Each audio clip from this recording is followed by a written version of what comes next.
Hey, yo. Let me talk to you.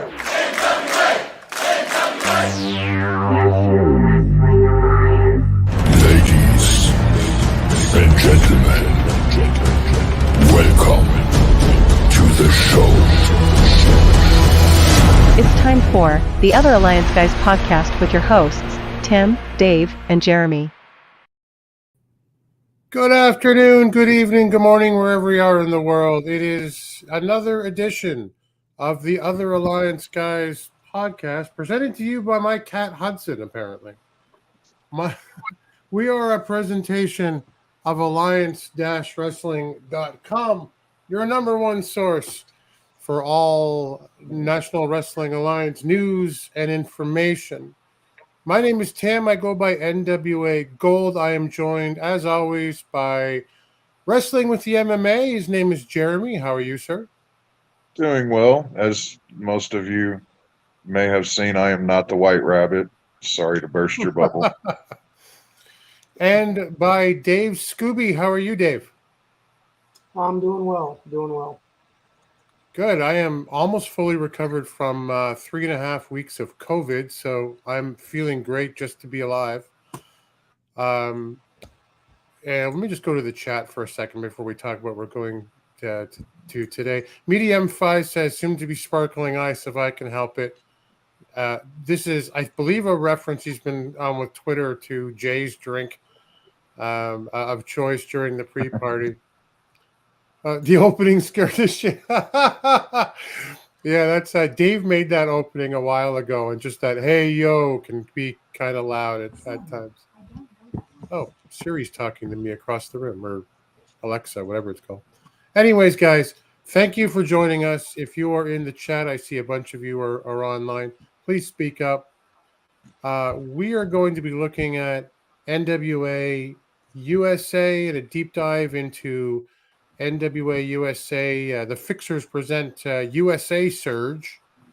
We'll be looking at the results from NWA Power from yesterday. We will be looking at some United Wrestling Network results from Championship Wrestling from Hollywood and Memphis. And Dave will be booking us tonight through something we've touched on several weeks ago anyway, but an update for this fantasy booking of Tim Storn and the almost, for me anyway, the almost forgotten about Championship Series ticket that's involved there. It's been a while since they mentioned it on TV, guys. Yeah. So let's jump right into it. Let's go right into NWA, the Fixers present USA Surge. They called this Season 4, Episode 1, which I couldn't quite figure out. Maybe it's because it's the Fixers present the first episode that they've done for the season. I don't know. But this is from October 8th. The opening to this very patriotic episode of NWA USA Surge is the Fixers Pledge of Allegiance with kind of a silly ragtime music in the background. They're here to host the show. Very, very common stuff that we've seen from the Fixers for comedy, and especially under their new patriotic gimmick. But the Now are in the opening match, guys, with versus Eric Jackson and Jaden Newman. This is Jaden Newman's debut. We all know what that means. Yep. So Newman has a fast start, but the Now take over on Jackson shortly thereafter. It's there's a clunky bit in the middle where they kind of stop a hot tag mid-roll in a really kind of weird, stumbly fashion. But Collins and Delicious are wrestling as heels now in this particular environment. And, Newman to me looked a little lanky and pasty, but has some decent moves. But in the end, Collins hits the The ticket to the Now, I think they're calling it now, over in their tag team maneuver over Newman and gets the pin. What did you think of the opening match, Jeremy? That finishing move is devastating. I love that finisher. It is pretty cool. That is a cool finisher. Overall, it was a fine match. I thought it was an odd matchup size wise, being as it was Jaden's debut and it's the NWA. I knew he was kind of figured he was going to take the pin, and that's what happened. And Right. it was what it was. You know, it was a good match for the Now. It bumps them up some, so it served its purpose. Yeah, I agree. Dave, what did you think of Jaden Newman and the match overall? Well, I did like some of the action, some of his action. You could tell he's new to the game. Yeah. I do like that they are building up tag teams in having the Now. They actually wrestle real well together. You can tell they are a team.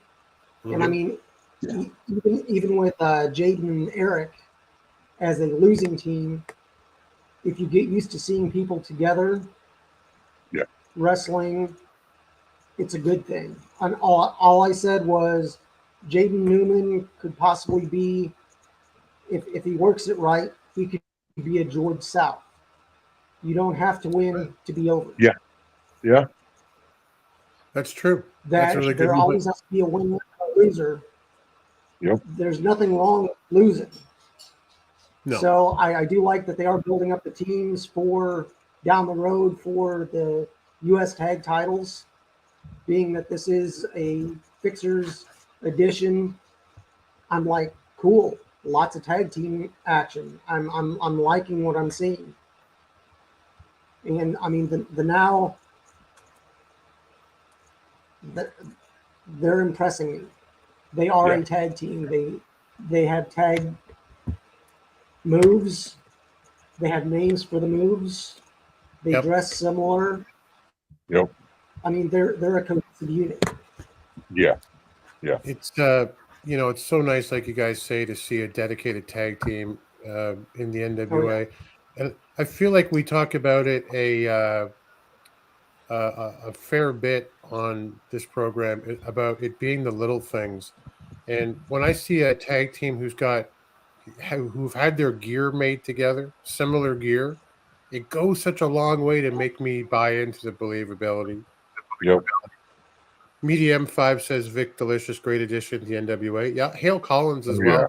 They're a well-oiled addition. The boss is here. I believe, Jeremy, you're on tomorrow night with Jay on the OG Alliance Guys show. Are you not? Yes, I will be pulling double duty this week. Nice. NWA 1948. Wow. So good to see you, my friend. Right? Great. Awesome. Thank I'm so you, glad you're here. everyone that's joined us. Yeah, that's great. So that one in the books, good win for the Now. We go to the Fixers, of course, hosting this program. They're with Mercurio. They think that he's Australian. I think we've seen this joke before. They ask him lots of questions about Australia. They ask him to make the ugly face. I can't do the accent. There's a lot of yelling. I generally bypassed it. Jeremy? You're okay. He can't do the accent either. I wrote that this was the perfect opportunity for Wrecking Ball to smack Mercurio in the head a little and cause him to drop that horrible accent. Make him realize that he's had some sort of amnesia or brainwashed, or I don't know, but please just drop the Mercurio thing. You're Brian Idol. We know who you are. Right. He's even wearing the Brian Idol tights. Right. You know who you are. It's It's funny. I listen. Everyone's got a part to play. Everyone's got a yeah, everyone's got a part to play for in the booking for one. Yeah. But Dave, do you dislike Mercurio as a character as much as Jeremy does? I just think there's so much more that could be done with him. Yeah. Because I've watched some of his matches, and I mean, he can go, but Yeah. just having to do the accent, play up the part, unless he wants to, unless that was his idea of, hey, I'm going to be, I'm on these novels, I'm the Fabio of wrestling. So I mean, unless it was his idea, more power to him. But I mean, just pick a new name and just wrestle. Yeah. Muted. You're muted, Tim. I don't know how that happened. I actually meant to put this one up. Media says that he agrees with you, Jeremy. Drop it. Sounds like Chef Boyardee doing a fake Chef Boyardee voice. Yeah. I mean, I don't know. It's. I guess it's been around long enough, and there's other characters that I dislike more right now. That it's kind of just sort of flying under my radar. But I get it. It's silly, and we get a little bit too much of the silly sometimes. I think is my major complaint. But Yeah. anyway, we go to Kyle Davis in the control center, and we learn that because Taya Valkyrie didn't pin Kylan, Bully Ray, her one-time trainer, has gone to Billy Corgan and said that now Taya will face. He's pitched for her, and Billy has agreed. WPC says that Taya will now face Killian for the number one contender spot for on Power to see who will face Camille at Hard Times 3. We also learned that the national title tournament final is on Power this week, which has Dak Draper versus Chris Adonis versus Thrillbilly Silas for the shot at Scion at Hard Times 3. So good information there. Dave, what do you think about now after Taya won that shot some time ago? She has to face Kylan King and defend that shot from the angle of because Bully Ray successfully pitched it. What did you think of that? Yeah, I mean, to me, it's a weak storyline. If you want Kylan to wrestle, just say we've decided to do this. I know the storyline that they had with Bully being that he trained them, but I mean, it's to me, it's just it's weak overall. I mean, just have they've had who is it, Ricky Steamboat there. Have Ricky come out and just say this match was done. By the way it was done, we've switched it up. We're having a rematch or whatever. It's just it seems like they got things going, then decided to switch lanes, and they're 4 lanes over from the lane they needed to be. So they're just I mean, it's just I don't know what the storyline is going to play out. But I'm wondering if it has to do with what's going to happen this weekend at AAA, at Triple Mania.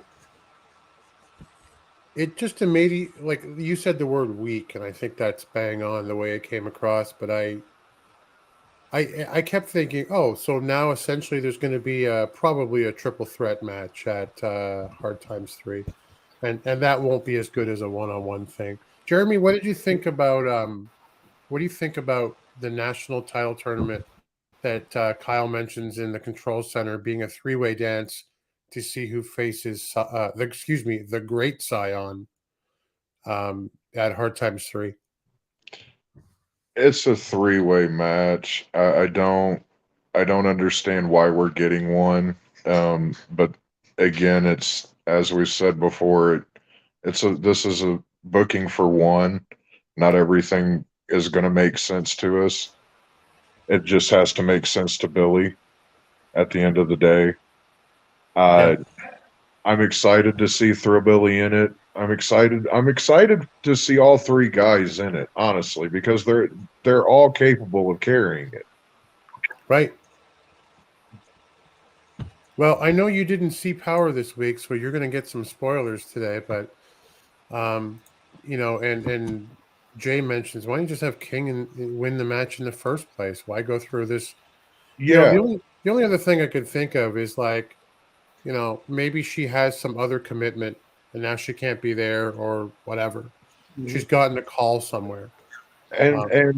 but the writing's been on the wall for a while now. This is something that we've talked about, that Jay's touched on, that we haven't got any artwork for that, and this could be the reason why. Right. Yeah, that's a good point. The Fixers are with Magic Jake and CJ in a segment up next. Magic. Yeah. So it boils down to Jake saying, like, why am I here with you people? And, they ask him questions like, what school of wizardry did you attend? And, he says he dropped out of school. He doesn't really know what they're talking about. Where does the science of magic come from? And he's like, what? I don't, and then there's this whole bit about, are you saying we're magic? The Fixers are magic? And it's just, I started to zone out pretty quick at this point. And then CJ says, do you want to see a magic trick? And she takes two fingers as Wrecking Ball closes it. And obviously his eyes cross, and the Fixers scream that she's a witch, which is about the only chuckle I got out of this particular segment. Jeremy, what did you think about Magic Jake and CJ with the Fixers? The only chuckle I got out of this was at some point in the chat, someone wrote "America's Magic." That's the My Little Pony show that we should have got but never did. Yeah, and that one got me really good. Other than that, this was a typical Fixers segment, just kind of campy and there.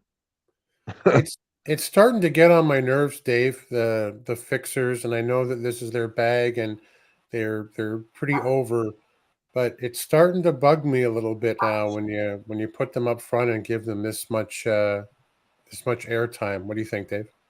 Yeah. I mean, it's eye rolling up to a point. I still like it, but they're pouring it on a little too strong. That if they maybe cut back and just shorten things up, what takes 2 minutes could take only a minute. Just short and sweet. Yep. And that's since episode 1, I believe. Yep. That's a good note to hopefully somebody's listening. Just back to Taya and Kylan and the Camille sitch. Jake House says, all these tapings were done within 2 days of the pay-per-view. So Taya's commitment should have been known. If it's something that is holding her up from being at Hard Times 3, maybe. We don't know at this point. Willie Bowen's in the house. Hey, Willie. Good to see you. Let's go straight to his Tyrus joke of the day. He's a part-time job as a futon in Chelsea Green. Oh, okay. Hey, whoa. So we got to get a screener on here. Oh, professional screener. I am pulling that one down. Shots fired. Still kind of funny. Media says, he's not really enjoying Jake Dumas. I got to tell you, to be fair, there's, like I've said a couple of times, like I didn't enjoy him at first either, but he's grown on me. There's something there.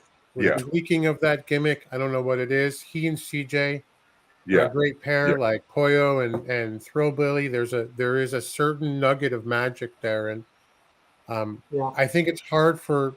What's that, Dave? Oh no, I was just agreeing. I mean, they're good as a pair, and I think if they just keep the magic outside of the ring and then let him wrestle in the ring. Yeah. But And I think we'll it's see where it there's goes. right. I think there's also something to be said about not having too many megastars in your movie picture together in the same room. Like if you're featuring Magic Jake and to I think an equal extent, CJ as something special, having them or frankly anyone with the fixers hosting the show is like they just yell so loud and do so much with their hands and the colors and the noise that it's hard to really get anyone to shine. um I actually think media nailed this. It's like the fixers are a more dumb version of Hacksaw. Yeah, yeah. Yeah. We all loved Hacksaw. I mean, look, I'm Canadian and I loved Hacksaw. I thought he was amazing. So, Hacksaw was amped to 11, and I didn't think it was possible for anybody to go further past him. But yeah, that's pretty spot on. yeah, yeah, it is. Overexposure, Jay was saying from earlier, means nothing to Billy, but mentions, as we all do, I love CJ. Her magic makes me sit through a lot. I hope she gets in the ring at some point soon. Yeah. I must have assumed that she was injured or just wanting to retire or something. But anyway, we will move on from that one to a match of a couple of strange bedfellows, not to be confused with a strange bedfellows match, but Rhett Titus, the professional, with Gustavo versus the country gentleman. And Titus is so good. And the story for much of this match for them is that he's trying to get Gustavo to focus, to not waste time swinging his hips and throwing roses over the top rope and dancing about. And that's sold through probably 3/4 of this match. I have a poor tendency. I need to stop to point out clunky bits in the middle, but there's this egregious one where Andrews just no sells a leg takedown, and it's awful, guys. Like, it's awful. But Gustavo gets Titus at one point in the story to swing his hips, and then he's not paying attention for a couple of times when Rhett Titus needs a tag as the match goes on. So the gentlemen take over. They smash Titus up pretty good a while. I don't want to, as I always try to preface by saying, and maybe I shouldn't, but I'm not a professional wrestler. I don't do this, never have for a living. Couldn't do it. Don't have the skill. I don't know what there is in Anthony Andrews to be found here. He wasn't good in this match for me, and he didn't come across as someone who I thought deserved attention on the program to this level. There is an eventual hot tag. Gustavo hits a few of his aerial moves, but he's beaten down by Andrews. The crowd, as I made a final note, does not care. I forget which one of you I went to last, but Jeremy, let's go to you as you're there. What did you think of this, the country gentleman going over on Rhett Titus and Gustavo? I completely agree with you about Andrews. He seems like a entourage type guy. He's friends with AJ, and AJ is Joe's son, and Joe is working with Billy right now. So come along, buddy. I got a spot for you. It's kind of how it feels to me. The match also felt like it was just Titus and Gustavo were put together to create something for them down the line to wrestle each other, but for what other reason than just because you wouldn't listen to me when I tried to help you, which is just kind of a soap opera. story, essentially, not even a soap opera story. Just kind of, why Marty Jannetty somebody? Why do that? So, Dave, does the hip swinging, hey, join me in having fun versus the Red Titus, no, join me in being a professional. Is this something that can carry them along as a tag team, or is this a one matcher for you, one and done? To me, I mean, it could be a possible story, but make it a short story, if anything. Yeah. I didn't like it that last week Red Titus was strong with the OGK, and now he's losing. Granted, he didn't get pinned, but his team lost. Right. I do like that they are building up teams, but I don't know if it's foreshadowing either AJ not winning the TV title or the little friction between him and Andrews of, I'm winning the TV title, your ancient history. Once I win the title, because a couple weeks ago I think he had mentioned that, yeah, he's going for a singles title, but he'll come back for his tag team partner. His tag team partner understands you have to go for the gold when you have a chance. Right. So, I mean, the storyline could go one of 2 or 3 or 4 ways, depending on how they decide to go with who wins down the line. Do we break up a tag team that's not really been an established tag team? Do we put in a new tag team together and try to do, I'm Red Titus, I'm the professional. Gustavo, you're under my wing. Let me show you how to do things. Right. If we get Gustavo Aguilar, the executioner out of this, and it's a totally different gimmick, I'm all for it. But for most of the time, like if you're gonna have a makeshift tag team that are an odd couple, I don't know. This is an interesting idea. It's not Kane and X-Pac for me from back in the day, where it's big and small. But as you say, there's any number of ways I guess it can go. I just want to go back to the chat. Because Carlton's here. Hey, Carlton. He mentions that the country gentlemen are money and should win the U.S. tag team titles. I love all debate to the future. Nobody's ever wrong. I go by the wrestling with regret.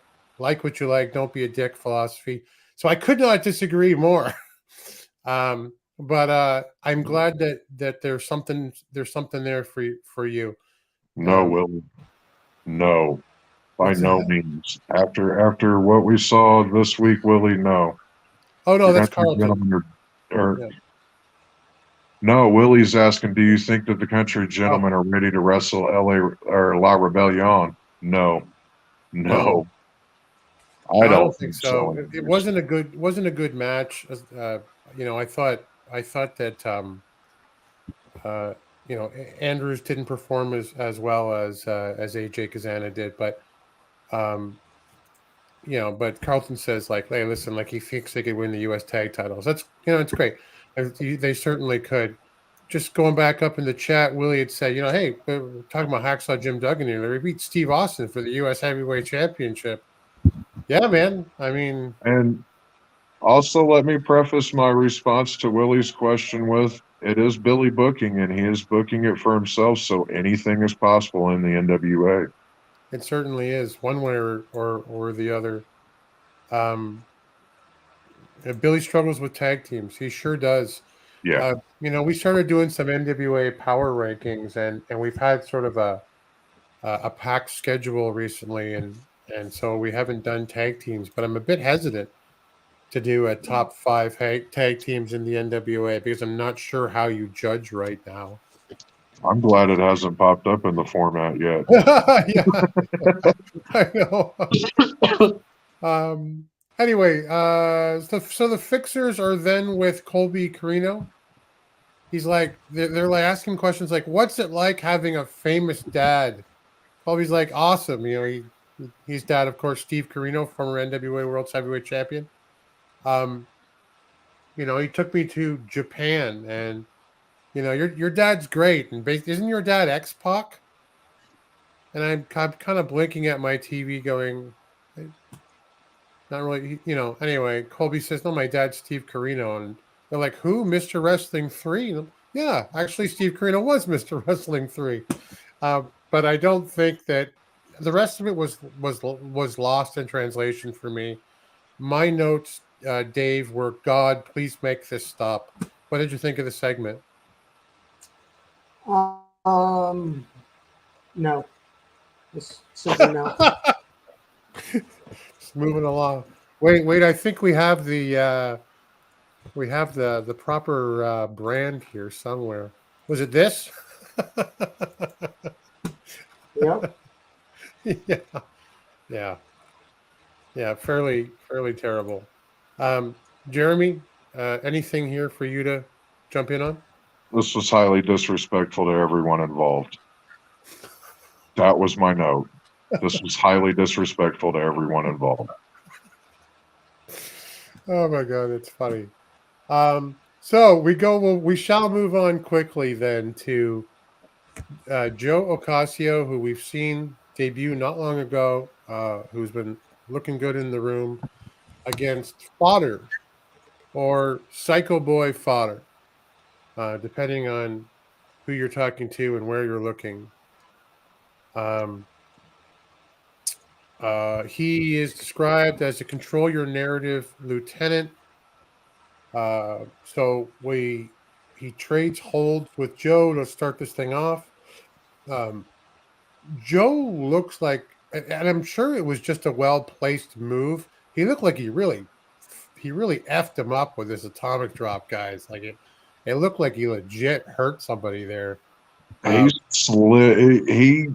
He landed high knee and then slid all the way down that, and that pain looked legitimate. I've credit carded myself with a skateboard a time or two, and that's the exact same pace I'm sure I had. Yeah, I mean, they continued it, so I guess it was bearable, but it certainly looked legit.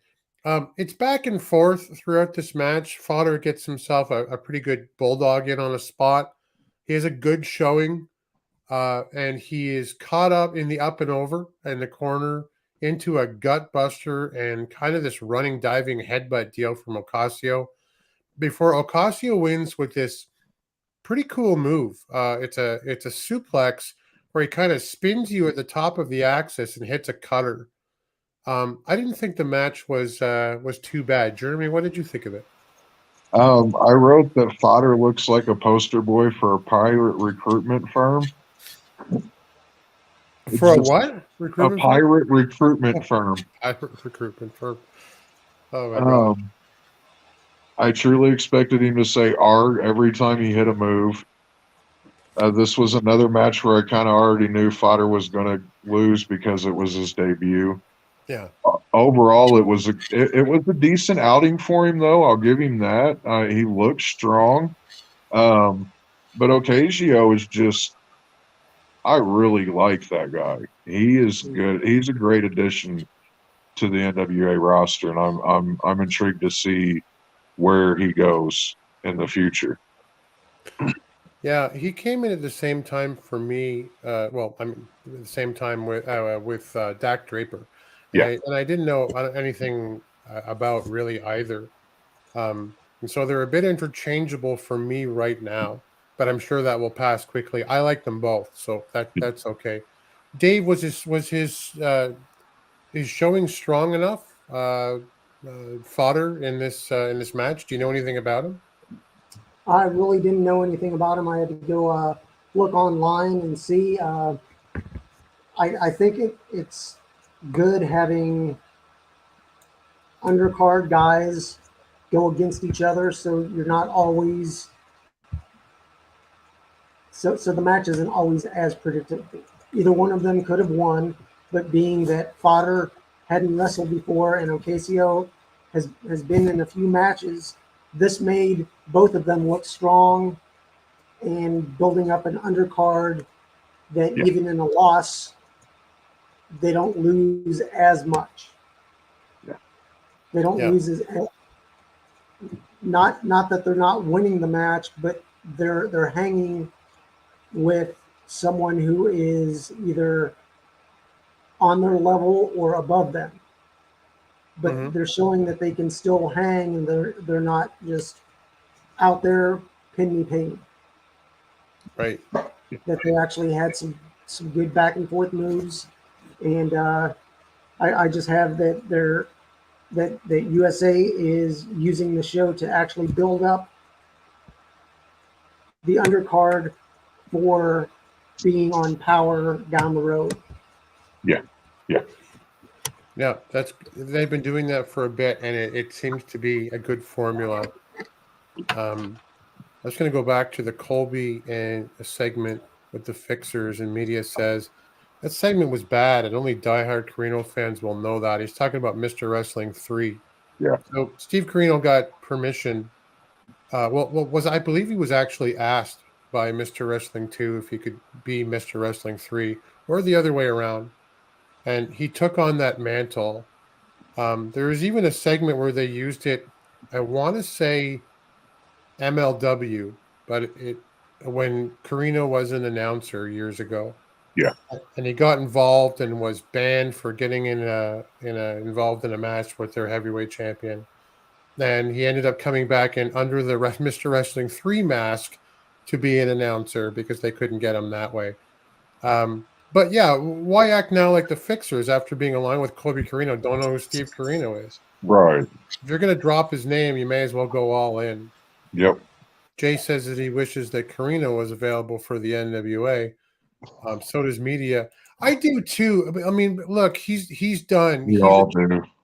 He's been done for a long time. He had a match this past year against Colby in Crystal. I think it's called Crystal Cove or Crystal Palace Wrestling. One of the two, out on the East Coast where Carino lives, and where Colby was the heavyweight champion. Maybe still is. They had a match, a father-son, match that they actually did segments online on Carino's channel, and it was pretty cool. But he is done. I believe he's a trainer for WWE at the Performance Center and has been for some time. And I know that he does other kinds of work as well. And it's really funny, just as an aside, a few years ago, I bought a Mr. Wrestling 3 shirt, and I tweeted, like 2019. I tweeted at Steve Carino and said, "Hey, I bought this shirt," and he said, "Oh, you're the guy who bought that particular shirt." So he's a funny guy. He sells coffee now as well. If you look it up at Steve Carino's Squared Circle Cafe online. I know too much about Steve Carino. Now, as another aside, though, and this goes back to what Dave's always saying, Steve Carino is somebody that could really help them out backstage and taking a 2-minute segment and cutting it down to a minute, or taking a minute segment and cutting it down to 30 seconds. That is somebody right there that could really, really help them out backstage with stuff like that. Right. And if you're of the younger generation and you didn't see, especially early Carino, really, there is like Colby Carino is his father's son for that era. Their tights are the same. Their logos are almost identical. But the way he acted like the absolute chicken shit heel, Steve in his early days portrayed, kind of a scaredy cat. And before the whole King of Old School thing and embracing that stuff. But yes, I could not agree more. I think he would be great backstage addition, but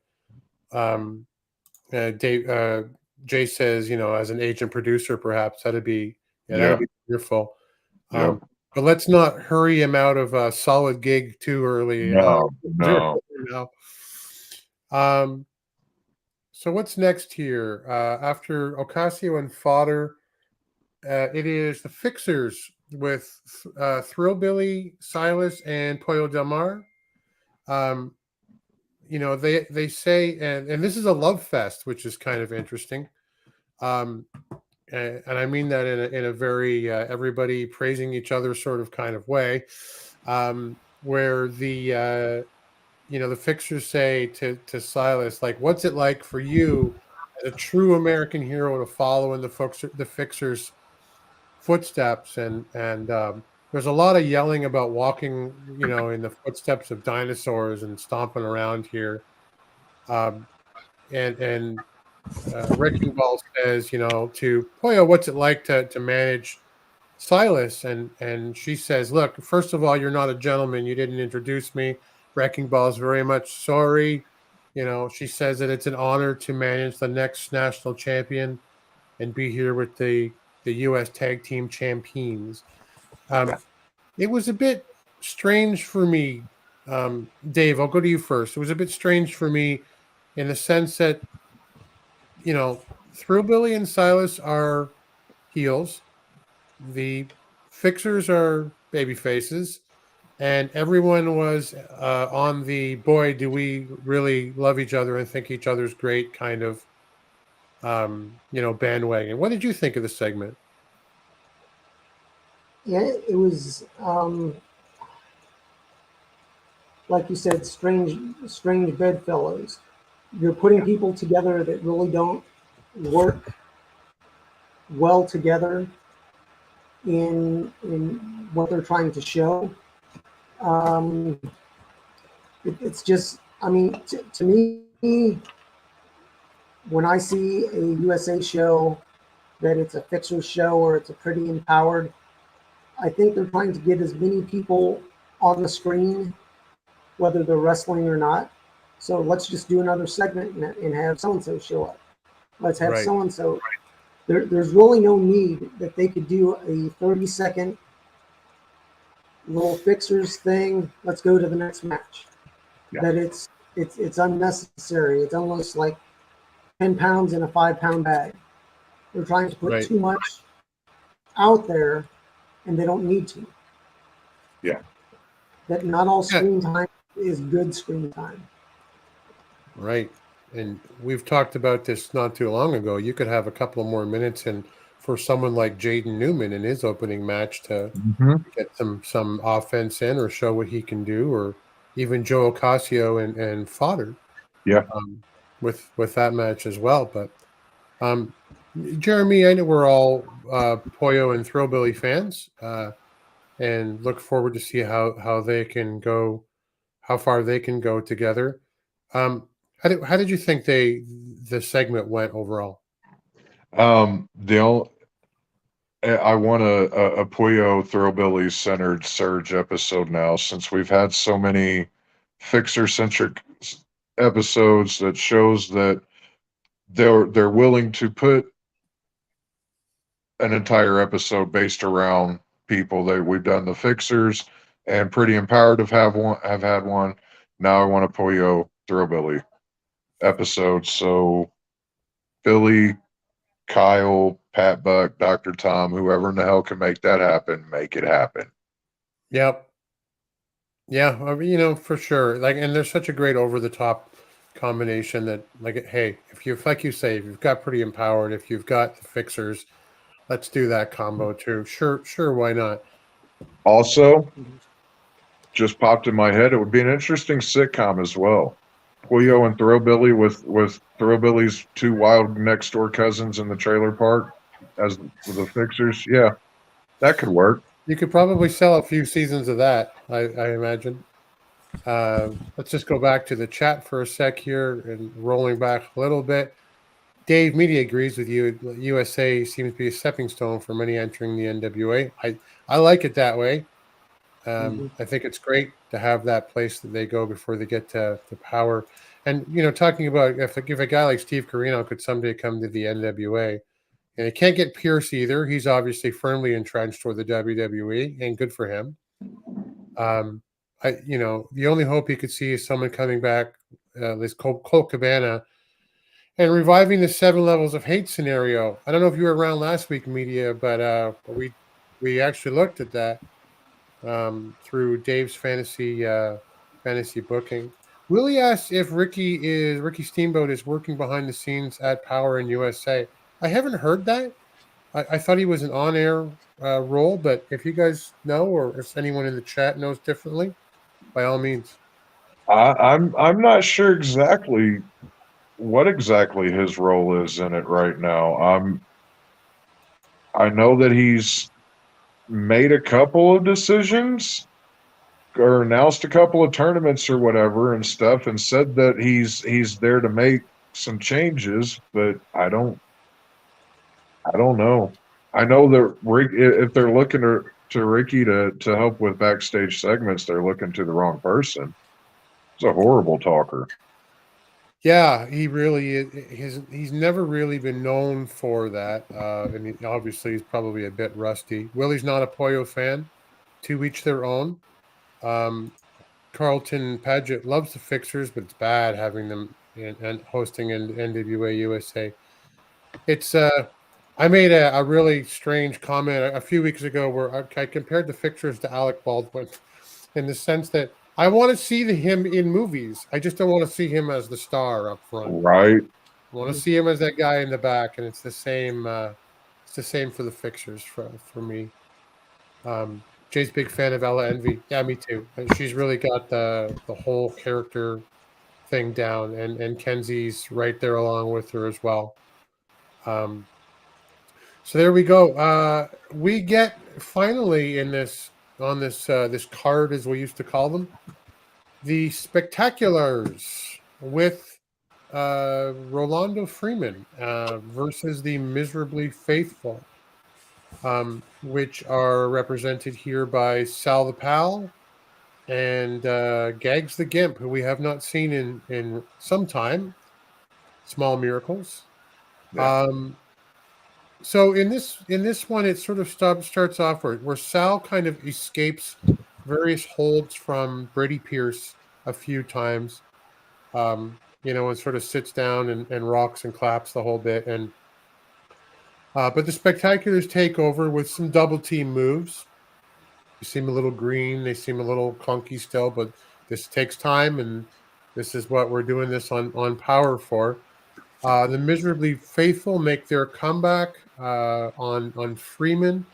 The two of them kind of beat him down together.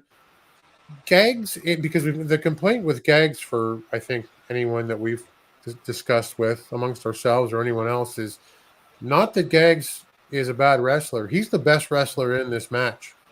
Yeah. He looks great. It's the character. And Sal, who does his version of the 619, they gleefully announce that he calls this the 666, which is amusing, but I don't know. Hot Tag finds Brady Pierce in control, and then they do this finisher, Jeremy, the demolition finisher from the 1980s with the backbreaker, and then the second rope elbow right onto Sal. It's a 3 count. The Spectaculars win. What did you think of the match? When did Rolando become a manager? Has he always been one? I don't think it matters. It's so hit and miss. Like the rule doesn't seem to matter anymore. Well, I know that Joe or Velvet, one of them on commentary, brought it up. And Alec Baldwin, that is the one starring role that I do like him in, was The Shadow. That was a good movie. The Shadow knows.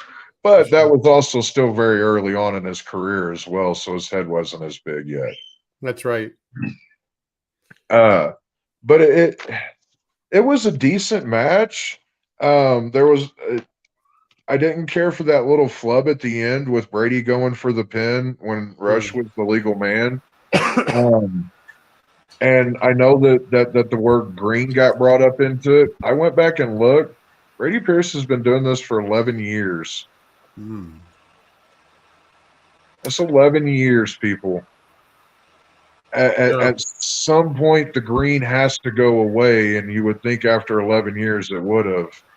I like the guy. He's got the look, he's got the size and everything. But when I saw that, I just kind of, Yeah, I don't know where this tag team is going other than to a trip to Hard Times 3 to lose, Dave, because I don't see the Fixers losing the titles anytime Yeah. soon. What did you think of the Spectaculars, Dave, versus Miserably Faithful here? It wasn't a bad match. Having Sal and the Gimp in there, you both have guys that are experienced. They help carry the Spectaculars. I'm not sure. I mean, I didn't realize Brady had been wrestling as long as he has. It may have just been nerves that if you're a singles wrestler and then you're put in a tag team, you're used to doing everything by yourself. It's the exact opposite of Odinson. He's not used to doing everything by himself. He's used to having a partner. So when you do a move and you're new to tag teams, even if you tag your partner, you did your finishing move, you're going for the pin. Yeah. So Right. it's just That is a great point. it's a learning process. Whether you're going into a tag team or coming out of a tag team, you have to adjust. And being that they do tapings over a 3 to 4 day period, it's all compressed. So I mean, you have to be on top of your game, and I think it's a learning process. And they're still in that honeymoon phase of they've just been put together as a tag team, so they're still learning each other's little quirks here and there. But I'm hoping. I mean, they both the guys in the Spectaculars have size. They seem to work well together. We'll see where they go. That if there's this was a good warm up match, and if they are able to have one more match before the pay-per-view, and they have a little winning streak going, just to keep them strong for the U.S. title match. Yeah. Right. Now, let me also preface what I said about Brady Pierce with he is a phenomenal talent. He is I believe the stand-in for Ace Spade on the Heels show with the guy from Arrow. His name just slipped my mind, but he's a great talent. You know, that turned me off to the match. It was just like, man, this was a decent match, and that just kind of killed it for me. He certainly got the looks. He reminds me of like Hangman Adam Pearce, or to a different extent, a different era, kind of a Barry Windham type. And Yeah. And I think there's something there. But yeah, I kind of agree with some of the sentiments we're hearing and looking in the chat as well. Like, 11 years is a long time. Carlton mentioned earlier that we're talking about the Fixers, the type of team that doesn't need a belt to get over. Exactly. Yeah. Wait, I was thinking about that about Hacksaw Jim Duggan as well. You didn't need to put a title on that guy for him to be for him to draw money. And 11 years can be kind of too long. But hey, I really like that comparison about how it's like the reverse Odinson. They've been single so long, and now they got to figure it out. So So good on you for that one. Willie had asked, "What's the status of Harry Smith?" And JS says, "Looks like he's heading back to MLW." We see him online, and he's tweeting about it right now, and he looks good and healthy. So we certainly wish him all the best. Stephen Amell, that's who it was. Yeah. So that is USA for this week. Not too bad overall. Passing grade anyway. Although I think really honestly we need to start looking at some different hosts for the show. Let's touch on Power, and we'll go through it. I think even more quickly than usual. That's right, another proud Canadian. Yep. Appreciate that. Because I know you guys will be talking about this tomorrow at 8 p.m. Eastern on the Alliance Guys podcast, yourself and Jay. But let's do very quickly the results from Power, just so we're up to date. It starts off with Natalia Markova and Taryn Terrell versus the Hex. There is a lack of chemistry between Markova and Terrell, which we've seen before, but especially in the ring. The Hex hits the Hex marks the spot, Dave, to pin Taryn, I think, if I'm remembering correctly. But any thoughts on the match? It's it wasn't a bad match. The match was a match to bring the Hex back, being that they had in the past couple weeks had gone against Camille, and it was a match to build the Hex back up. I'm not sure what's going to happen tag wise, but it's almost like an odd couple with Markova and Taryn. They are both, I guess, supposed to be at Hard Times 3. I don't see them as a tag team. They're just an odd couple to me. I thought it was a missed opportunity to get a team that isn't the Hex a win in the NWA as a challenger as well. But anyway, well, I'll move on through a couple of the segments. Kyle Davis says was with Homicide, and he says, we've known each other a long time. You're reverting to your old ways. Or Homicide says, I'm a fighting champion. I'm not a changed man. This is who I am. You don't like it, you can kiss my Puerto Rican ass. Mays with the question mark 2. He explains that he is here to honor his brother's memory. She says, do you have a visa? Because, word is you could be deported. I'm putting the dumpster fire logo up. And he says, look, I just report the news. I don't make it. He says, I understand. Oh, this was awful. It was terrible. I don't want to talk about it anymore. Kyle Davis is in the control center, and the only new news is that Homicide will defend against Doug. Help me out. I completely blanked. Doug Williams. Yeah. One of them will go and face the Kerry at Hard Times 3 for the World Junior title. So Jeremy, I like this. I kind of like it when they haven't figured it out yet, and they go, well, you know what? They haven't made the art, as we've been saying in the Discords lately, for it. But one of the ways to do this is to kind of say, hey, there's going to be a title defense before Hard Times 3, and one of them will go and face Kerry Morton. I kind of like that angle. What about you? Yeah, it helps fill in the gaps. It's interesting. Yeah, I mean, it's a way that doesn't make me cringe. Yeah. Yeah. Kerry Morton, Carlton says he's going to win the junior world title.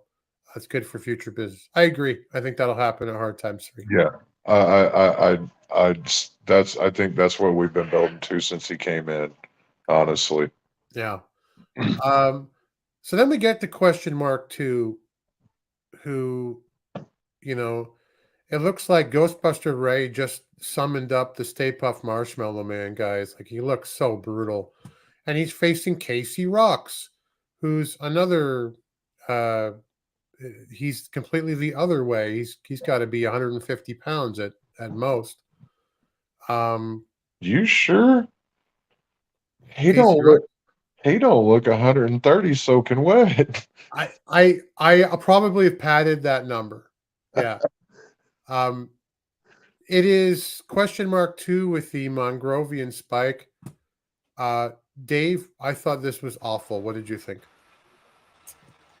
Yes. I mean, I have no idea storyline wise where they're going. To me, it doesn't feel right. No aspect of it is right, eh? No. I mean, the only real connection is that Aaron is with Casey and Aaron was in a tag team with Question Mark. But when Question Mark passed on, when Josephus passed, it should be done. I mean, I'm hoping. I mean, this goes way back in time, TV wise.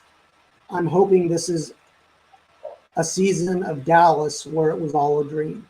Oh, wow. There's a throwback. Right. That, I mean, they're using all this time to do this story that I don't even know if the people involved in the storyline want to do it. Right. But to each his own. Yeah, that would be funny if the last episode of Power before the pay-per-view, they like open the shower curtain and, you know, there's Bobby from Dallas going, oh, you know. Or the pan back and it's the little kid holding the snow globe of St. of Yeah. the NWA ring. Oh man. We get May with Matt Cardona and Chelsea Green, which usually, you know, can be money because they're both fairly good on the mic. May asked, does Tyrus being in the match matter? Not really, which I thought was a bit of a miss. I thought it would be a good opportunity for Cardona to lose his mind about how he doesn't get a shot one-on-one at the title that he never lost. But she asked if Chelsea's still after the Burke, and Chelsea says, of course, that's a stupid question. You're so stupid, we're leaving. And May calls them mean, and it's over. Let's move on. We get Chris Adonis versus Dak Draper versus Thrillbilly Silas for the National Title Tournament Finals. We get Dr. Tom Pritchard at the announce desk for this one to lend his voice and his expertise. It was a decent match for a three-way, Dave. And surprisingly for me, Dak Draper wins with the Magnum KO on the Thrillbilly to secure his spot to face Scion at Hard Times 3. Was it a surprise for you? What did you think of the match? The match overall was a good match. I was surprised that they're pushing him this fast, this soon, but we don't know what his actual status is. He used to be in ROH. It doesn't look like they're bringing many ROH people back because they don't know when they're actually starting up ROH/AEW. So they're mixing them in their programming there. Right. I think they're just that the NWA are pushing new talent just because, I mean, Adonis would be great as a champion going against for the national title. But at this point in time, I don't think Adonis needs it. He's a name. He's helping build the next generation. Yeah. And that Draper has size. He has ability. We haven't heard him talk.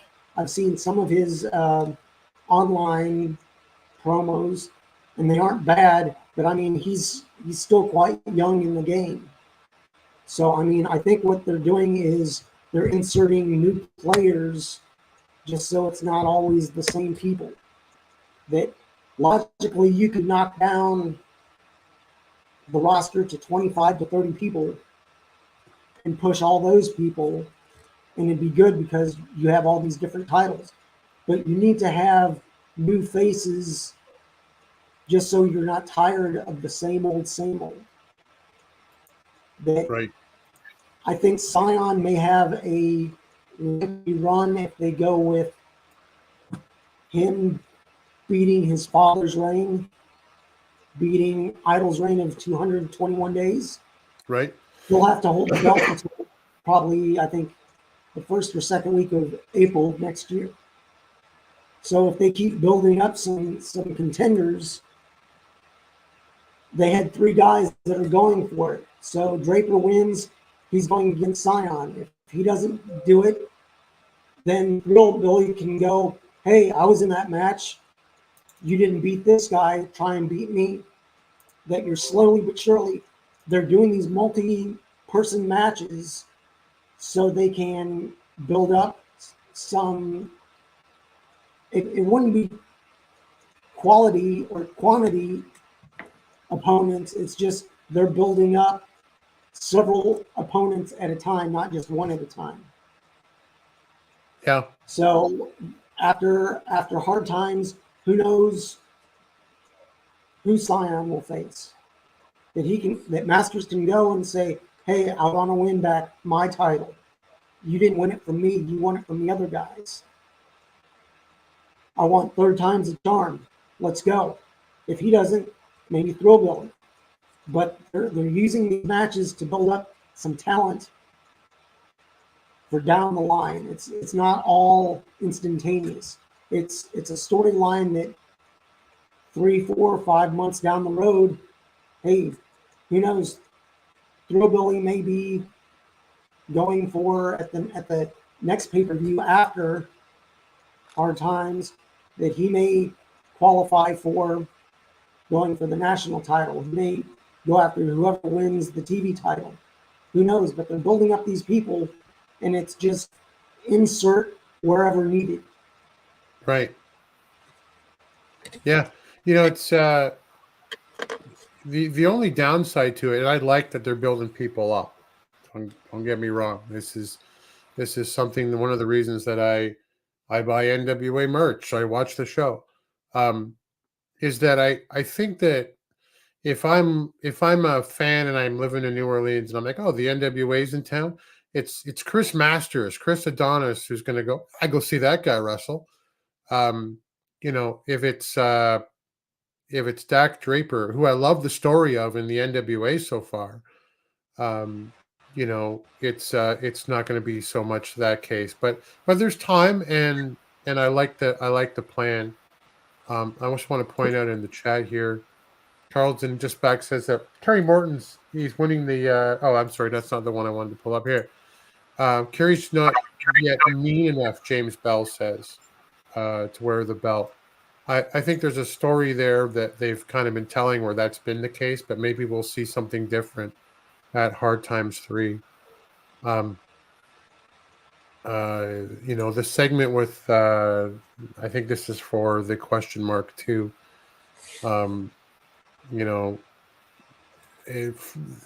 Just like we've said before, just because you can do something like the question mark again doesn't mean that maybe you should. Willie points out that NWA should expand their wrestling roster. I'll bring the roster listing out next week. There is a surprisingly large number of people of talent connected to the NWA right now. I was shocked when I saw it. If memory serves, it's upwards of near 100 people. So we'll get into that next week. Thanks for bringing that up. The Draper Primer on Twitter was good. I haven't seen it, so that's great. However, that's not the main event tonight. The main event is actually Taya Valkyrie defending her number one contenders match position, or contenders position. Okay, my Alexa just went off upstairs. Versus Kylan King. She's putting it on the line because Bully convinced Billy. I mentioned earlier on NWA USA. This is the one you're going to want to watch, Jeremy. It's a pretty good match. And it is King with the Excalibuster, which is a hell of a move. Struggling back after a series of submissions against her by Valkyrie to pin it and win it. She takes the number one contender spot from Taya Valkyrie. They hug it out like friends afterwards. Dave, when you watch the match, Joe Galley's calling match of the year. I didn't think so much that, but I thought it was pretty good. How about you? Maybe match of the night. Yeah.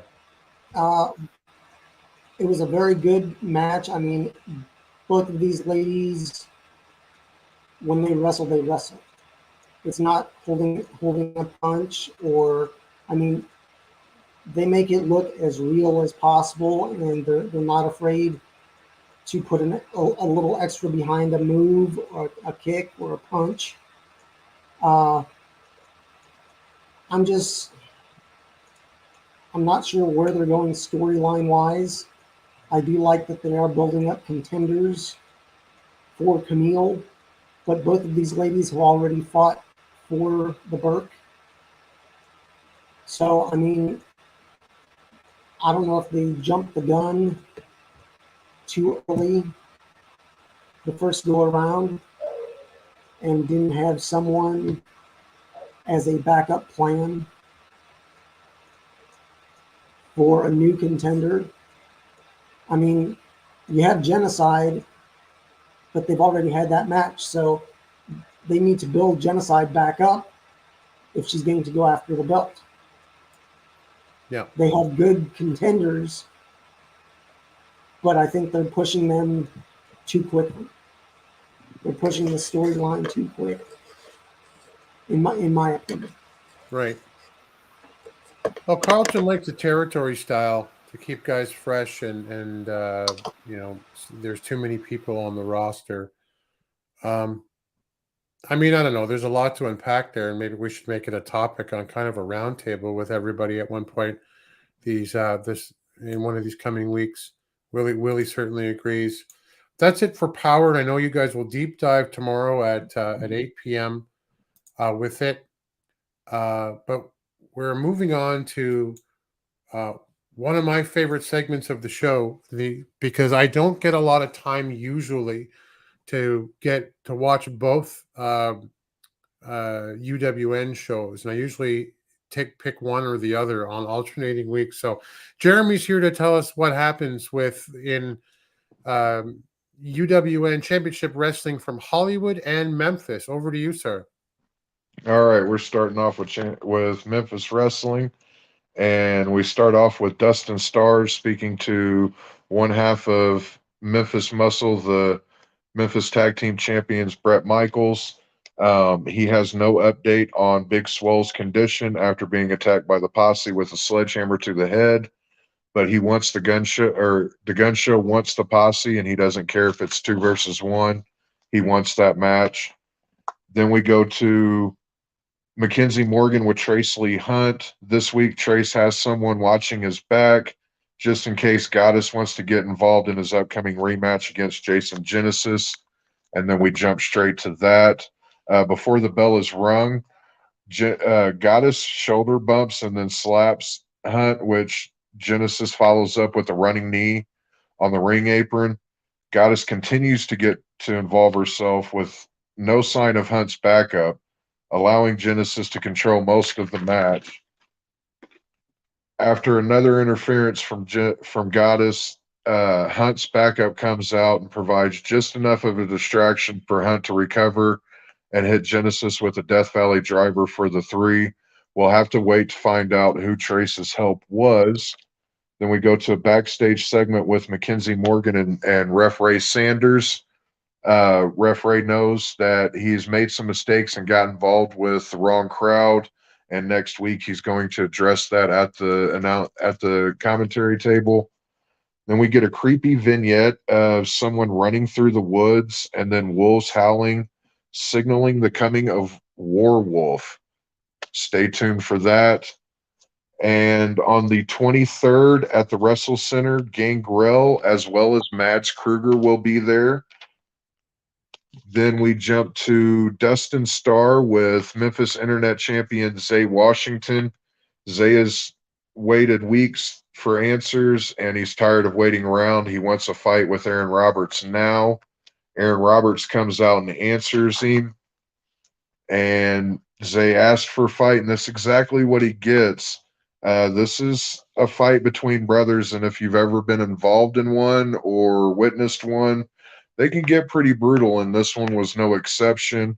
Aaron's mystery guy that's been coming out to help him the past few weeks finally comes out, and that allows Roberts to get the upper hand and proceed to destroy not only Zay Washington, but head of security Big Dan gets involved to try and break it up. And is consequently carried out on a stretcher.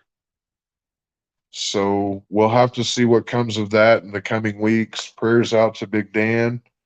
Then we get Chavo Guerrero Jr. in the ring with Dustin Starr. Chavo's in town, presumably shooting an episode of Young Rock, but Chavo wants to thank everyone for supporting independent wrestling like Memphis wrestling.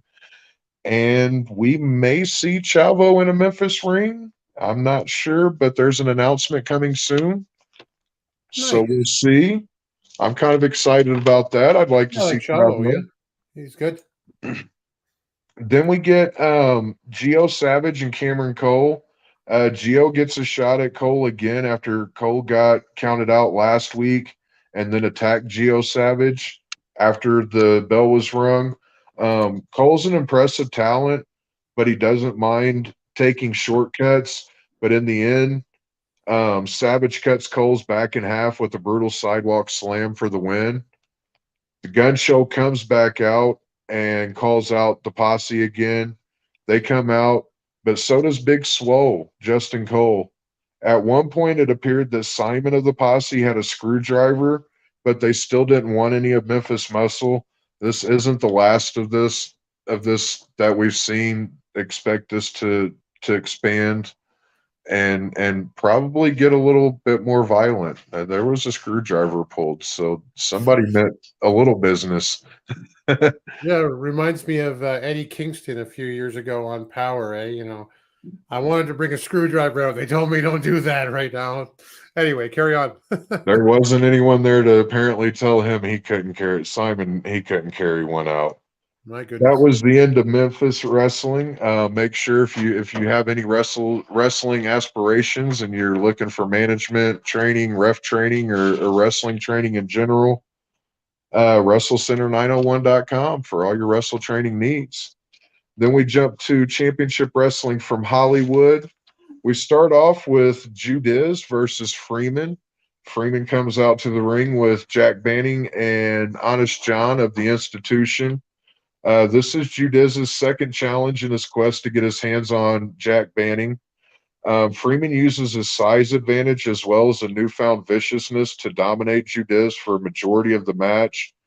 Just as Judiz begins to get the upper hand, Honest John pushes him from the top turnbuckle, costing Freeman the match, and Jack Banning is not happy now. So next week, or in the coming weeks, we will see Judiz against Honest John. And this is, for every match, Honest John has had to be held back and has tried to interfere. So this, I'm excited to see what happens, what goes on between him and Judiz in their upcoming match. Then we get El Primo Henio, Tribeca, and Sergio Santana versus Beef Candy. God, I love saying that. It's just, I love watching those guys wrestle. Yeah. They're such a solid tag team. Can't say the same for El Primo Henio, Tribeca, and Sergio Santana, though. Right before this match, there was a backstage segment with Megan Harmon, and El Primo Henio basically needed a tag team, and Sergio will do. So they kind of started off on the wrong foot to begin with. But El Primo Henio is riding high coming off of his victory over Lord Crew, who was undefeated up until that point. So he kind of has a little reason to be walking around kind of cocksure, you know, but he stepped into the ring against Beef Candy, and Beef Candy's looking to get back into that title hunt for the tag team titles. And it just didn't go El Primo Henio's way. He didn't follow up his big win against Lord Crew, and Beef Candy ends up coming out on top with that one. Then we go backstage to Jack Farmer with D'Lo Brown. And next week, D'Lo and Johnny LaQuasto have a big announcement. Love Right that on. man. Love that man. I am super stoked about that one. I really popped whenever I saw D'Lo pop up. So Yep. Anytime D'Lo's involved with anything, it's gonna be good. Right. Then we jump to Zeta Zhang and Savannah Stone. This encounter's been building up for the past couple of weeks between these two. Zeta goes for Stone, only for Stone to duck out of the ropes as soon as the bell rings. Once they do lock up, Stone continues trying to avoid the inevitable. This allows Stone to get the upper hand, but only for a moment. Both women trade slaps, kicks, and punches. Then Zhang hits a superplex and then hits triangle submission. Savannah Stone had recovered from the suplex, and Zhang was able to get up on her shoulders and lock in that triangle submission and got the 3 count, but then is immediately attacked by the Pink Dream, Alex Gracia. So that's not the end of this. I'm sure we're going to see more of Zeta Zhang and Savannah Stone as well as Alex Gracia. Not sure who Zeta Zhang's going to be able to get to help her out in that endeavor, but Gracia and Stone aren't too well liked right now, so she shouldn't have too much of a problem. Then we jump to Danny Limelight, Alliance blog favorite, versus Baron Black. Now, Baron Black issued this challenge saying that if he had been involved in the Golden Opportunity, Danny likely wouldn't be the #1 contender right now. While Baron put on a valiant effort, Danny hits a rear naked choke for the 3, silencing Baron Black, and with any luck, silencing any other naysayers that say he doesn't deserve that #1 contender shot. But there's still some time between now and then, so we'll see. Then we jump backstage again to Megan Harmon with the Embassy, Jordan Clearwater, Invictus Cash, and Prince Nana. And I can't remember for the life of me the other guy that they just brought in. I feel bad. I do. I'm sorry, person. But Jordan Clearwater has beaten a former UWN world champion, and still. He's beaten a former NWA world champion, and still. He's even beaten a former AEW World Tag Team Champion, and still. He's also beaten a former WWE Intercontinental Champion, and still. And then there was that one guy that he beat, and Jordan can't quite remember who it was. He has to be reminded, that person being Willie Mack. And still.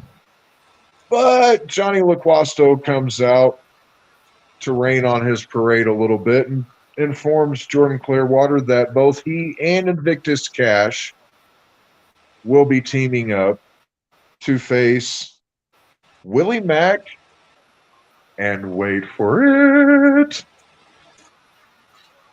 Ray Jazz. Oh, wow. Raymond Jakovic. Wow. Or Jazzakov. Yeah, former dog champion for those who are in with the Alliance. Yes. Super. I'm even more excited about that matchup than I am about the announcement from D'Lo next week. That's right. Wow. Then we jump to our main event. Match of the night for me. Match of the weekend for me, honestly. Reno Scum versus the Midnight Heat with Guy Tweakazetti. Oh, yeah. I forgot this was happening this week. Damn. This is a non-title match, but if the Scum can win, they will get a shot at the Midnight Heat and their World Tag Team Championship titles. Midnight Heat are able to get very little offense in at all in the early moments of the match. Guy pulls precious Eddie Pearl out of the path of an oncoming shoulder from Luster the Legend, allowing Midnight Heat to get the upper hand. The Heat nail Luster with the backstabbeth, but somehow Luster kicks out and makes the hot tag to Thornstowe. From here, it's all Reno Scum until Guy gets involved with his little spray bottle, costing the Midnight Heat the match. Marino Scum win via disqualification and are now the #1 contenders for the UWN Tag Team Championships. Wow. Oi, oi, Boy. oi. That's God, I awesome. love those guys. Yeah, they are fun. So much fun. Yeah. That is awesome. That's the show this week. That is the show this week. And as I tell you every week, if you're not watching, you're not a wrestling fan in my book. That's right. Listen to him. He knows what he's talking about. I got to look up that match when we're done. Thank you so much for that. Yeah, I only gave bullet points on that one. I didn't want to give too much away on that one because I want everyone to check that one out for sure. Yeah, we should start throwing up where to watch it. We did last week, but I'll make it a banner for next week that we can put up. Here's where you can watch both Memphis and Hollywood. So thank you for that, sir. And we go now to our very popular fantasy booking segment. And Dave Scooby, you, my friend, are talking about Tim Storm and the Championship Series ticket, which, frankly, I mentioned at the top of the show, I'd forgotten about. Velvet Sky gave Tim Storm the championship ticket that she won when Team Pope and Velvet won like a season or two ago. And he can now go for the title at any point that he wants to. So how do you see this one playing out for Tim Storm and the ticket? Well, we're roughly 4 weeks away from Hard Times, and unless something is done in the next 4 weeks that we don't really know about, Tim is there for some of the tapings, but he's also a school teacher, so he can't be there for all the tapings. Therefore, they bring in guest announcers, or they just go to a 2-person booth. Tim with the Golden Championship ticket, if they wait till Hard Times 3, it's for the 10 pounds of gold. So he can either wait and see what happens with the 3-man scramble right there. If Trevor retains, Cardona didn't have his one-on-one, so more or less he can come after Tim to try and get the golden ticket for another chance at the 10 pounds of gold. Because they've had problems in the past. Back in April, Matt had a non-title match with Tim, and I believe it was if Tim won, he would then get a shot at the 10 pounds of gold. Well, Tim didn't win. This would be a chance to come in, go after Cardona, that if Matt Cardona says, hey, let's have a match, put your golden ticket up. It's either a chance to retain the ticket and beat Matt, then go after whoever the champion is. If it's Trevor, I'd love to see that. But you also have to take into account, yeah, Tim can go in the ring, but he's, I believe, 57 or 58 years old. Yep, 57, yeah. To me, Tim is one of those, he's like an ace up your sleeve. Only in case of an emergency, break glass. That if you need somebody to jump in and take somebody's place that is injured or unable to attend, that would be good. I'm not sure where they're going with this storyline, but if they set up a one-on-one match with either him and Matt, if Matt wins, then Matt can go after Trevor if Trevor retains. But then, who knows? It's in New Orleans, and Tyrus, that's his hometown. So it could be Tyrus wins, and Tim pulls out the golden ticket and says, I want it. There's about 3 or 4 different storylines that we could go. But Tim is the All-American boy. Yeah. He's the hero of the story. But only every once in a while. I mean, he's up in age. He could still go. But like I said, only in case of an emergency. I'd like to actually see Cardona come back and build up. That, I mean, his injury came at a time when who knows where he would have gone and where he could have pushed the NWA. Let's give this storyline a chance of Cardona doing something. This would also involve Velvet, who gave the ticket to Tim, that if she comes out during a match and things backfire, that if she comes out to assist him and things backfire, hey, you just helped your arch enemy Cardona have a chance to use your ticket for the 10 pounds of gold. How's that feel? It keeps the story going. I'm not really sure, though. I mean, to me, it's a safety net. The Tim Storm is a safety net for the NWA. That he can be inserted at almost any position and make something happen. You're absolutely I don't right. know. I mean, what are your guys' thoughts on it?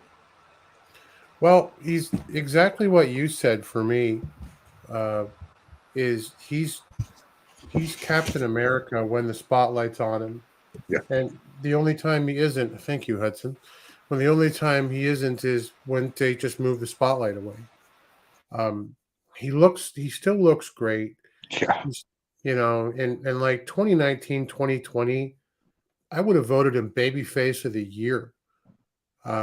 He was so good. I'd like to see him become an authority figure, like a real one. I know he's co-managing director of, I don't know, USA or something. But That's something that kind of got tossed by the wayside as well. Yeah. You know, Medusa had a problem, or the other way around, with Danny Deals, but that was about all that the authority thing ever seemed to do. Raven was sprinkled in there at some point. Yeah, I think he had a surgery or something and went off. But I guess to your question, Dave, like, yeah, he's the golden boy. That's a bad expression with Jordan Clearwater in town, but he's Captain America when the spotlight's on him, and the spotlight doesn't need to be on him too much anymore. So I like the idea of having him lose the ticket or use the ticket somehow to ensure that the right thing is done, whatever that right thing might be. And I don't have a problem with, like, Matt Cardona especially taking it from him because he was injured, because that experiment, which was the Matt Cardona experiment, was kind of cut short, even though admittedly I sort of thought maybe it hadn't worked out as well as it should have by that point. Yeah. Maybe there is something to be done there. What do you think, Jeremy? I agree with I agree with both of you. Tim is a great guy to bring out occasionally. Oh, you mean Tim Storm? Oh, yeah. Yeah. Well, you're a great guy too. You know, but Tim's a great guy to bring out occasionally. He's that type of white meat baby face that just instantly gets over with the crowd. I would love for him to have a solid authority figure role. That is the perfect opportunity for him. It puts him in just enough spotlight to where we see him. It also gives him the opportunity, since he's still in great shape and can still go, to hop in the ring every now and then if the opportunity calls for it, you know, and it's the right, it makes sense, you know. I like the idea of using the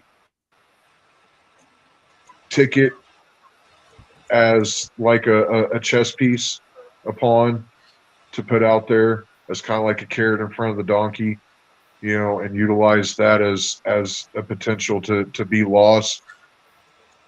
You know, I like that idea. I don't know. We'll see where it goes. Yeah. I'd like to see where that would go. You know, if somebody's watching, pick up Dave's idea on that because I like that a lot. I really do. I'll tell you, if they can't get a strap around Tim Storm's waist, he can certainly win a title in a tanning competition. Right? That Yep. guy's like my wife's like, wow, lay off the spray tan, buddy. Like, and he looks great though. That Arn Yeah. Anderson famously said, if you're big and flabby, you may as well be tanned and big and flabby, and not pasty and white and flabby. Yep. Yeah. Anyway, he looks great. Always great food for thought, Dave. Thank you so much. I want to go back to the chat before we call it a night. Carlton had asked, like, what's up with that women's TV title situation? I haven't heard, but I would assume probably after Hard Times 3 or maybe at Hard Times 3. Have you guys heard anything? Nope. Nope. Media says, okay, they're pushing Who is Allison on AEW TV. Is Allison K over in AEW? I haven't heard that. Maybe it's something else there. I'm not getting. My apologies. James Bell has some great advice here. Hey, check out Jeremy turned this on for me. The Territory Show. What's it called again? Not touring. What is it? Tales of the Territory. Yeah. Yeah. And it's Vice TV. the first episode had the Jarretts, Jerry and Jeff with Jerry Lawler and Jimmy Hart. Who else was there? Oh, Dutch Mantel was there as well. Yep. Just telling stories about, this is stuff that happened. There was a couple of stuff, we're all pretty hardcore wrestling fans, both, in the chat and on the screen here right now. And there was a story or two I had not heard before. Like, wow, that's amazing. About the guy coming in whose eye had been popped out by Jerry Jarrett, coming into the dressing room with a gun, getting involved. And it's by the guys who did Dark Side of the Ring. Yes. And yeah, it's a great show. It is a great show. I really enjoyed it. I look forward to number 2. It was a great show, and that was the wrestling that I grew up on. I grew up in Evansville, Indiana, so we were the Wednesday Loop, and Memphis wrestling was what I grew up on. So that's why the new iteration of Memphis wrestling holds such a firm place in my heart, because that's what I grew up on. The fans that I sat next to at shows were rabid. And I was 3 or 4 and still remember that, You're very lucky. Yeah. It was fun times. Fun times. And it was a great show. The NWA, until the time I was 13, ruled in Toronto. If you put the WWF and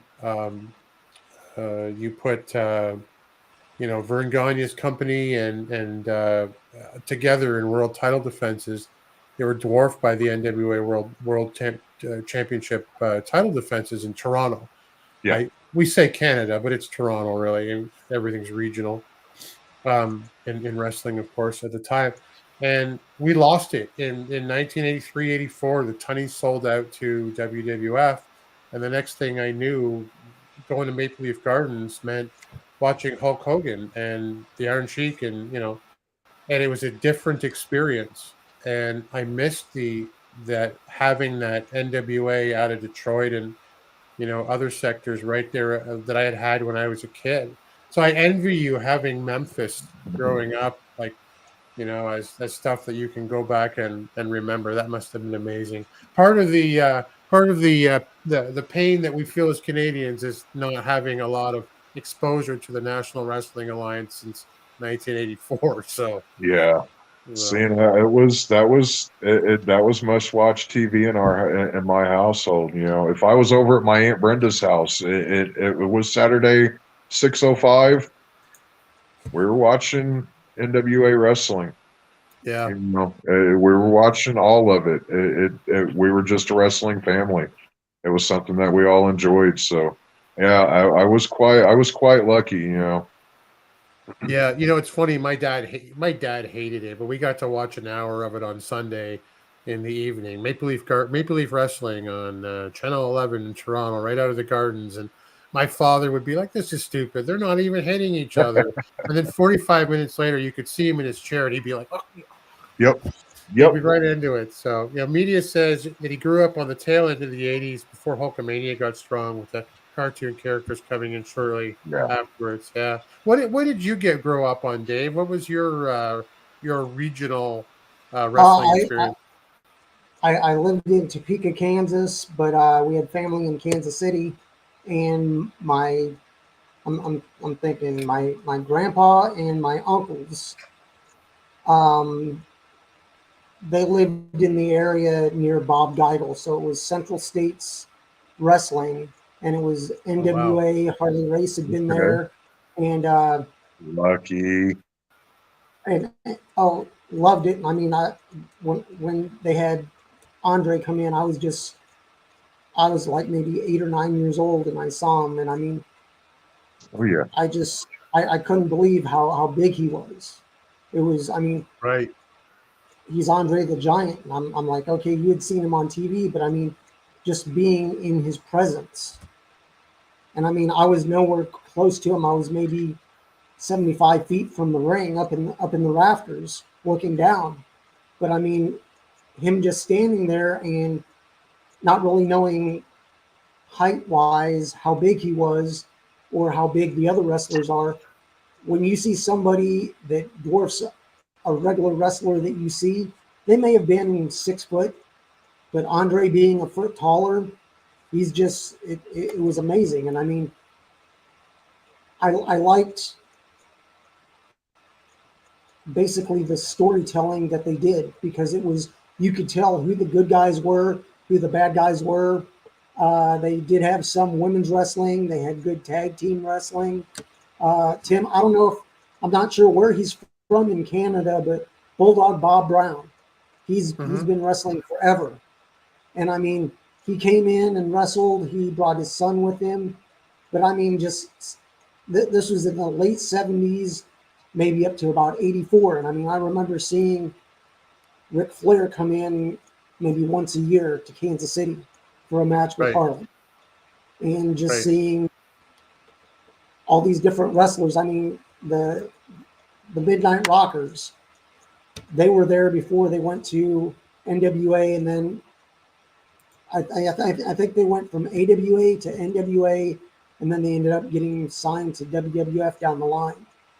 But it was just seeing all these bigger than life wrestlers, and I mean, it was just that's what, when NWA first started, that's what it reminded me of when they were in the television studio, because Right. some of Central States was done at auditoriums, some were done in high school gyms, but in St. Joe, it was done at the TV station. And that was done on Amazing. Saturday mornings. And you'd go 10 o'clock Saturday morning, you better be lined up by 8 o'clock to be able to get in by 10. If not, you weren't seeing it that week, or you were standing there watching the monitor outside, and then just had a big TV set up, and whatever was being filmed inside, you could watch outside. Maybe next week we'll get in like with the chat, and we'll spend some time just, what did you grow up on, and what's your, like, what are your favorite memories? Like I could sit here all night and just go, oh, this is like, it's like Yeah. food for me right now, listening Oh, to yeah. the stories you guys have. We have like a above ground stadium. It's still there, called Varsity Stadium. It used to be a university stadium, and I saw Ric Flair wrestle Wahoo McDaniel in Toronto. Like it seems almost foreign. And Wahoo came down the aisle. You're talking about Andre, Wahoo was enormous. Like, and like, I'm 6'5", guys. And like I am now. I wasn't then. I was, 12 or whatever, but I was probably 6 feet. That he was a beast. Yeah. And like, it's just incredible, the size of these guys and that experience. And I never quite got that from WWF at the time. It never I watched it. I loved so much of it, but it never grabbed me in the way that the NWA did, and it was a different experience. And I, you know, anyway, well, maybe we'll talk about that next week. Jeremy, Willie asked, did you ever watch WWA from Indiana, or is this kind of before your time? WWA was more Indianapolis based, if I remember correctly. Dick the Bruiser, that was his area with Crusher Khrushchev and Baron von Raschke. We didn't get a whole lot of that because Evansville's on the far southern end, so we picked up a lot more Louisville and Memphis stuff for wrestling than anything. And plus, like I said, we were part of the Wednesday loop for Memphis and all that, so we were pretty established with that section of the territory, whereas the Indianapolis area was more Michigan and northwestern Ohio based, if I remember correctly. Yeah, Willie. So like big time wrestling, WWA, and wrestling from Canada. Names for regions and especially their TV shows changed regionally. Yeah. So like wrestling from Canada is not something I'd ever heard of before, having been up. And that's not to say that there wasn't matches that they interspliced in with what I saw on Saturday morning, with Gordon Soley and Lance Russell. I very well could have and just not remember it, or it wasn't labeled under that name. You know what? Let's get into it, guys, next week and have just spend like maybe an hour just talking about some of this stuff and what everybody remembers in the chat, because a lot of it, to Dave, your point too, was like high school gym or studio based, and even up here like in Lutte Montreal and around the West Coast, like All Star Wrestling in Vancouver and Sergeant Al Tomko. It would be Abdullah the Butcher versus Bruiser Brody with a fork in his hand. It's the first match I ever remember seeing. So, which probably says something about me since I'm still hooked on it today. But we are out of time, guys, and this was so much fun. Thank you, everybody in the chat. Oh, I wanted to get to Media's comments here, Media M5. Talking about growing up. Luckily, the wrestling magazines were strong. This would be the late 80s, and it's how we learned of the NWA, AWA, World Class, UWF. Me too, buddy. Yep. And it came to me, the pro wrestling that I wanted. I used to like you guys, it's just this old hat, but I'd be like, what is War Games? Like, unreal. 2 rings and cages with roofs on them, like, and we had to trade the tapes or find a friend with a satellite dish, and it was amazing. Watching with my grandpa on TV, 6 years old, change of station, Slaughter versus Patterson. That was it. Yep. Yeah. Everyone's got their first match, and I want to talk about that next week when we get together. Yeah. So thank you, everybody. Thank you for being here. Thank you, guys. As well, I'm going to throw us up on Twitter, but tell us, Jeremy, where you are online. You can find me on Twitter at HJWOTS. And if there's any wrestlers or any wrestling personalities that are watching right now, I put myself out there and asked Bray Wyatt for an interview. I have no interview experience, but if you want to make some content and get some content out there, I'll interview you. Yeah, fantastic. I mean, when I started doing title stuff, I had no experience doing any of that stuff either. So it's just sitting down with another human being and having a great conversation. That's awesome. Yep. Dave, what about you? They can find me Twitter at Dave Scooby, also on Instagram. And if you guys have any suggestions for fantasy booking, I mean, I'm looking forward already to next week, talking about what I grew up on. I mean, it was, for the longest time, I didn't know that it was called Central States. It was just the Kansas City area. Yeah. That they put 4 or 5 different places within a 3-4 hours drive. but it was, to me, it was always all-star wrestling. And I mean, Yeah. you'd watch it, and I mean, once a month they'd come to your town, you'd go watch it, then you'd watch on TV to see if you could see yourself on TV. And that was the coolest thing. I mean, as a little kid to see, oh, hey, make sure you wear a bright shirt or wear something that stands out in the crowd. So you're like, oh, hey, there's a yellow shirt. Is that me? And I mean, to me, that was just one of those things that it was the coolest thing of to be on TV. You'd either go to the Jerry Lewis telethon or you'd go to wrestling. Yep. And that was just one of those things. But looking forward to next week and hearing hearing people's memories. I mean, memories are what make you.